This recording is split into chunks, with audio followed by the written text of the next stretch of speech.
l'âme n'a pas de signe. Bonjour, je m'appelle Nancy, j'ai 33 ans et j'habite à Paris. Je suis Verseau, ascendant Cancer, lunaire Cancer.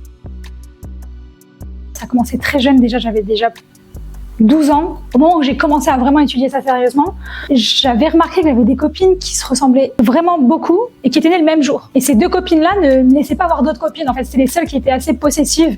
Je me suis dit, c'est bizarre, elles sont nées le même jour alors que les autres, elles me laissent avoir d'autres copines, elles me laissent aller à d'autres anniversaires. Donc je pense que c'est de là que j'ai commencé à faire mes premiers liens en tout cas. Et puis d'un autre côté, il y a eu aussi le fait qu'il y avait quelqu'un de très proche de moi qui ne connaissait pas sa date de naissance. Sur les papiers, elle était notée 1er janvier Capricorne.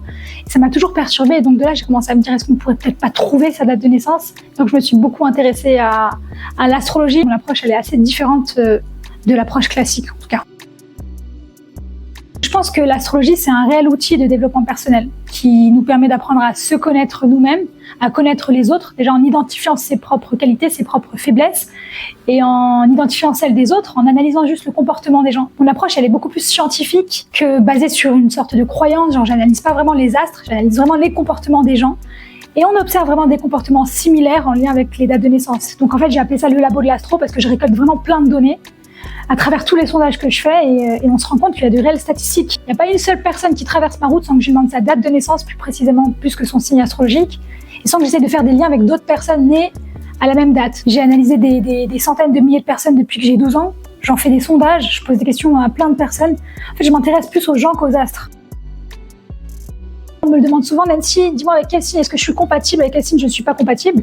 Je pense vraiment que tout le monde peut être compatible quand on aime, tu vois. Tu peux toujours travailler sur tes défauts ou sur tes faiblesses pour faire en sorte que le couple marche. Il y a eu de tous les couples de signes astrologiques qui ont vécu heureux, qui ont eu plein d'enfants et parfois même qui n'ont même pas été au courant du signe astro de l'autre. Par contre, je pense vraiment qu'il y a des complémentarités. Il y a des forces et des faiblesses qu'on retrouve très souvent chez tel couple de signes astrologiques. Au niveau des statistiques, il y a certains couples qu'on retrouve plus souvent ensemble. Mais c'est pas parce qu'ils sont plus souvent ensemble que ça a marché mieux que d'autres signes qu'on retrouve moins souvent ensemble, encore une fois. C'est un outil de développement personnel, l'astrologie, qui devrait nous permettre d'évoluer et pas de se restreindre. Je les comprends, puisque moi-même, je me retrouve pas toujours sur ce qui se dit sur mon signe. Il y a des choses vraies, il y a des choses fausses. Donc ce que je dirais aux gens, c'est vraiment observer autour de vous. Observez autour de vous et vous verrez que vous êtes souvent attirés par les mêmes signes et vous avez souvent les mêmes problématiques avec les mêmes signes et les mêmes terrains d'entente avec certaines personnes. Et quand vous observerez leurs signes, vous verrez qu'elles ont souvent les mêmes ou elles sont nées à des dates de l'année assez proches. Pour moi, c'était essentiel d'écrire un livre et divisé entre les hommes et les femmes. Il y a une description du caractère général de chaque signe.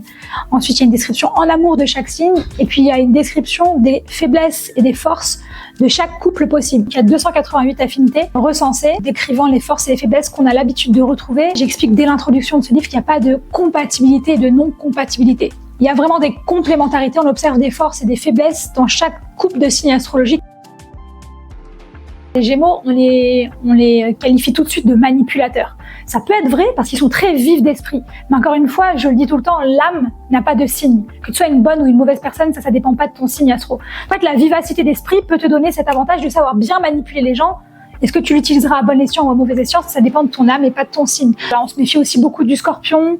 Il y a beaucoup de clichés autour de chaque signe. Ah non, trop faux ça. Trop faux. Ils savent se mesurer quand ils veulent. Ils sont très réfléchis, les taureaux. Vrais, mais pas que. C'est-à-dire vrais, mais ils peuvent être égocentriques et généreux en même temps. Ils ont besoin de la validation des autres, ils ont besoin d'être reconnus. Ils aiment choquer les gens.